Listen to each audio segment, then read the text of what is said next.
Assalamualaikum warahmatullahi wabarakatuh. Selamat datang kembali.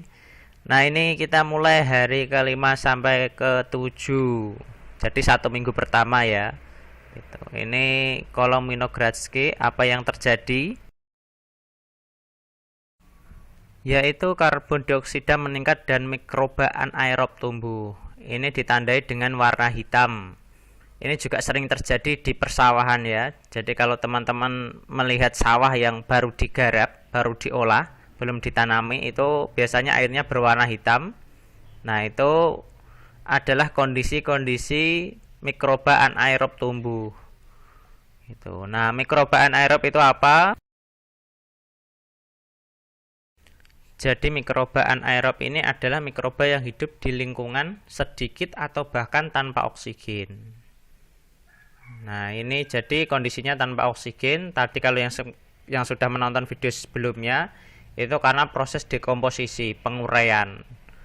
Jadi bahan-bahan organik yang diurai, nah itu akan menghilangkan kadar oksigennya dalam lingkungan, mengurangi karena dimanfaatkan.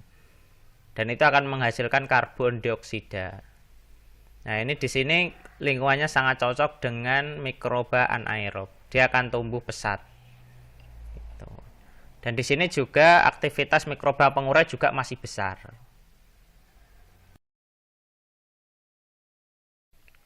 Salah satu ciri khas dari mikroba anaerob ini itu adalah oksigen beracun bagi mikroba jenis ini.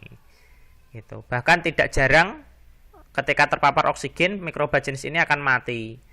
Meskipun ada juga yang dia akan membentuk spora, contohnya Clostridium. Dan spora itu akan tumbuh ketika lingkungannya sudah sesuai lagi. Jadi mungkin ketika kadar oksigennya turun lagi, dia akan tumbuh lagi. Dan mikroba yang dominan dalam tahap ini adalah Bacillus, Clostridium, dan beberapa mikroba pengurai. Karena bahan organik yang kita tambahkan kemarin adalah kertas dan telur. Nah, yang dominan tentunya adalah mikroba pengurai bahan-bahan kertas mengandung selulosa. Jadi mikroba selulolitik ya Pengurai selulosa, dan karena ada kandungan proteinnya tinggi dari telur, itu akan memancing Clostridium untuk tumbuh. Jadi warnanya akan hitam. Kalau seumpama teman-teman kandungan proteinnya lebih tinggi lagi mungkin menambahkan 2 atau 3 telur itu akan menghasilkan warna yang lebih hitam lagi. Jadi hitamnya sangat pekat. Tips untuk tahap ini ya, karena Clostridium ini nanti akan menghasilkan spora, jadi jangan dibuka apalagi dihirup. Karena apa? Kalau nanti sporanya teman-teman hirup, biasanya kan teman-teman iseng ingin mencium baunya yang seperti apa Nah, itu bisa berbahaya. Bahkan bila kebetulan teman-teman yang tumbuh adalah Clostridium botulinum, nah ini mengambil airnya sedikit saja itu bisa melumpuhkan seekor ayam. Kalau perlu bisa lumpuh permanen. Tapi nanti jangan dicoba ya Nah, kalau seumpama teman-teman ini nanti dihirup, nah itu khawatirnya nanti teman-teman bisa minimal kena diare. Kalau ternyata yang dihirup adalah menghirup sporanya. Bagaimana kalau menggembung? Nanti kalau menggembung bisa dikendurkan tutupnya sedikit. Kalau sudah mulai berkurang, ditutup kembali, dikencangkan kembali.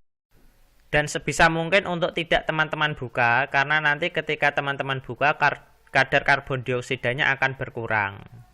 Dan ketika berkurang, ini akan mengganggu proses pertumbuhan mikroba selanjutnya. Nah, karena mikroba selanjutnya ini akan sangat membutuhkan karbon dioksida, karena dia akan melakukan fotosintesis. Jadi demikian, terima kasih sudah menonton. Sampai jumpa di tahap selanjutnya, dan sehat selalu. Wassalamualaikum warahmatullahi wabarakatuh.